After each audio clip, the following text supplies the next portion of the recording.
Grab one plastic laundry basket, use a utility knife to puncture a hole and form an opening. Reach for a Christmas dish towel and cut the towel in half, then cut the half of the towel into strips. Take one of the cut strips and tie it around one of the basket openings. Continue to fill and tie more strips. Then cut strips from additional Christmas towel prints and attach them. That's it. I hope this inspires you to create your own laundry basket tree collar. Take a trip down the photo frame aisle at the dollar store. Then grab some fabric at the store or at home. Center one of the frames on top of the fabric and cut out a piece of fabric that is larger than the frame and can wrap around the back of the frame. Cut out pieces of fabric just like this for all 6 of your frames. Take one piece of fabric and center one frame front side down. Pull one side of the fabric and wrap it over onto the back of the frame and secure it with a piece of duct tape. Do the same on the opposite side of the frame, pulling the fabric taut and securing with a longer piece of duct tape. Fold the end pieces of fabric and wrap over the edge of the frame, just like you're wrapping a package, and secure with duct tape. Using the same process, wrap and tape all of the photo frames in the fabric squares and secure the edges with your duct tape. Next, take a piece of scrap cardboard and cut it into thin strip pieces that are 1 inch wide and about 4 to 5 inches long. Corrugated cardboard works best for this, but any cardboard will do. Take 2 of the photo frames and set together with short edges touching. Take 2 cardboard strips and lay across the seam horizontally between the frames. With a piece of duct tape, secure one strip end to the frame. Before securing to the other side, though, gently press the 2 frames together before pressing down the end of the duct tape on the other frame. Do the same for the other cardboard strip. Once the 2 strips are secure, gently fold the 2 frames to create a cardboard hinge between the frames. Once all the frames are connected, stand them up on their side and make a circle with them. Connect the 2 end frames together using the cardboard strips and duct tape method. Place your new tree collar on the ground and place your Christmas tree in the center. But wait, don't forget the fabric scraps. Take some clear ornament balls from the dollar store and cut squares from the fabric scraps. Pull the corners of the fabric around the neck of the ornament and secure in place with a rubber band or a piece of ribbon. Quick and easy, these ornaments will look charming on your tree and will coordinate beautifully with the tree collar. I hope this inspired you to take some simple photo frames and fabric and create a fun and festive Christmas tree collar and ornaments. To start this project, I headed to my local Dollar Tree and picked up several rolls of this velvet wired ribbon, some nautical rope, and 2 of these plastic laundry baskets. Next, I used a box cutter and very carefully cut out the bottom of the basket, followed by the top and handle. I found it easier to score the plastic and then cut the score. Then I cut through the side completely so that it was able to open up. I then repeated the process for the second basket. Once the baskets were cut, I used duct tape again to tape the basket ends together to make one continuous piece. I made sure to create a very sturdy connection between the 2 baskets so they wouldn't break apart easily. Then I pulled out my faux Christmas tree and determined the circumference needed to wrap around the entire base, then cut one of the ends of the basket to fit nicely. Now it was time to move on to those cardboard boxes. First, I measured the height of the baskets, which for me was about 8 inches. I already knew my ribbon was 2 inches wide, so I cut sections of cardboard using a ruler, box cutter, and a cutting mat. Once all the cardboard pieces were cut, I cut my ribbon into pieces that measured 9¼ inches long. I placed the ribbon upside down, then centered the piece of cardboard on the ribbon. First, I hot glued the shorter ends of the ribbon and folded them over, followed by the 2 longer sides, almost like wrapping a present. Then I repeated this step for the rest of the pieces. Next, I hot glued each velvet-covered piece of cardboard vertically to the plastic basket, lining the short end of the cardboard up with the top of the plastic. Be aware that this will create gaps in between each panel, so to cover the gaps in the panel, I cut strips at 8½ inches long by 1 inch wide for a total of 30. I covered these strips with ribbon the same way as before, then added them over the gaps all the way around. Then I took some nautical rope and measured the length of the top all the way around and cut the rope. I measured the same length of the ribbon, then wrapped the rope in the ribbon and secured it with hot glue. I added this trim to the top of the plastic with more hot glue. For the bottom, I simply cut the ribbon in half and applied it with more hot glue, making sure that the edge of the ribbon was facing up. Finally, I wrapped this collar around the base of my tree.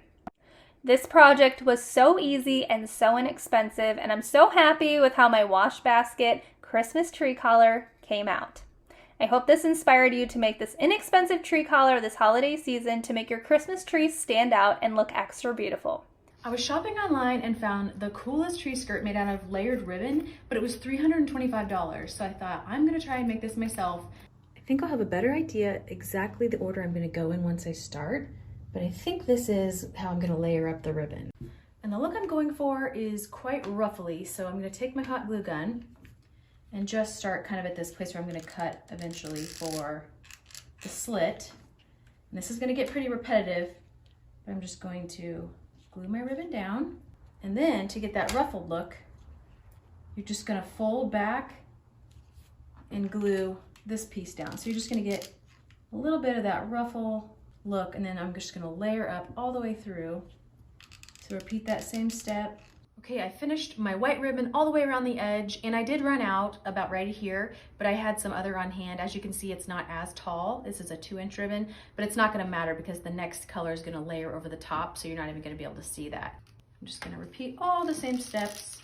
As you can see, it's probably about a 1/2 inch or so overlap. I'm making a pretty big mess with my glue streaks, but really you're just gonna be covering it up with all your extra ribbon, so it's not a big deal. If you wanna clean up as you go, you can. I've cleaned up a little bit, but I'm not super worried about it. I'm making my way with the red, and I'm not following a perfect circle shape, which is totally fine. Honestly, when this is gonna be under my tree, it's gonna be all bunched up because I want it to be even more roughly looking. So if yours isn't a perfect circle, kind of like mine, it's not a big deal at all. I think this could look pretty cool with the different colors. All I'm doing here is just bending it so I could get into it. It just doesn't have to be perfect. Again, the ribbon's gonna go right over the top of it. Just needs to be a little bit of a circle that this line can go to. That will be the slit. I cleaned it up quite a bit, but now I'm going to take my scissors. Again, they're very sharp fabric scissors. I'm gonna cut up the area where they all kind of started. This area will be hidden, so no worries. I know it's not a pretty. So there's your opening. Stayed pretty glued down. Maybe just a couple little bits that need to go back down. And I decided I'm gonna finish it out with navy. I think I just want that one more bold, rich color to be at the very top. So, I'm in my home office, got the tree skirt placed on my little pink office tree, and I love the way it looks. I think the colors play really nicely with the pink tree. This is kind of my fun one. We have traditional trees throughout the rest of our house, but love, love, love the way this turned out. So I'm gonna start by preparing my box, you guys, and I'm gonna paint this with Wise Owl's Chalk Synthesis paint in Antique Via. Whenever I'm decoupaging, I always paint a light color over my surface. This just creates a really nice base so that my image on my decoupage paper really pops. So even when I'm working with darker surfaces, I still paint underneath white because I really want the image on my decoupage paper to be front and center. Now that our paint is all dry, you guys, we can decoupage. So I've painted around the entire box, right? And I even went inside the lip a little bit, just in case you can see the tip of the box. The paper that we have is recycled trolley crepe decoupage paper is what we're going to be using today.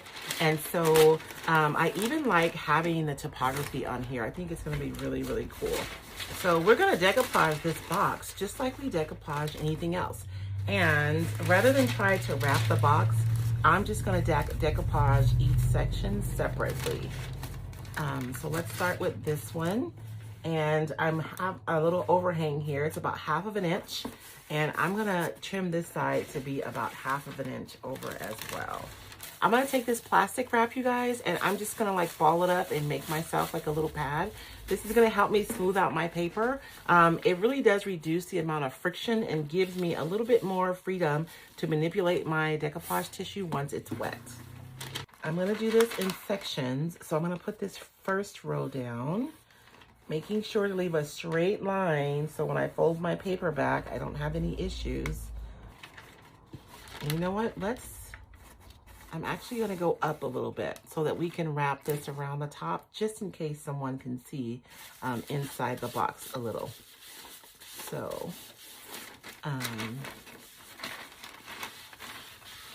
now I'm gonna have a few wrinkles, but I'm not gonna stress about those because once the paper dries, those wrinkles will go away. So I'm gonna fold this back and do the next section. Now I'm always careful to unload the majority of my 1-hour enamel off of my brush away from my paper and then go back and go under my paper.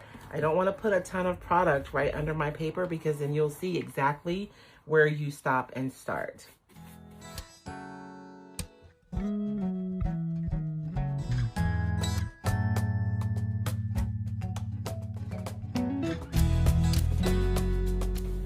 And that's it, you guys. Look at that. It's gone from looking like just a plain cardboard box to looking like an old piece of wood or like a wood crate that you found in a barn somewhere. Let's get the rest of this decoupaged. Now, we painted in a little bit on the insides of these, right? So I'm just gonna go ahead and add a little product along here. And I'm gonna fold this paper over. I'm gonna make sure you guys can see. So that we cover the top part of that, just in case you can see the top when you're peeking over the box once the tree is in there. And I'm just snipping these to get rid of that overhang so that it tucks perfectly onto the inside of my box. And I probably could have left a little bit more of an overhang. And I'm snipping them even with the top of the box. So for this project, because I want to have more control over how my corners look on the final piece, I'm actually going to use my scissors to trim my corners. So I'm just going to go along the corner here, and I'm able to trim both pieces of paper at the same time. You don't want to trim too close though, because you don't want to reveal the white corner that's underneath. So I'm going to cut pretty close, and for the paper that's left on there, I'm just going to kind of decoupage it and lay it down, and it's barely noticeable.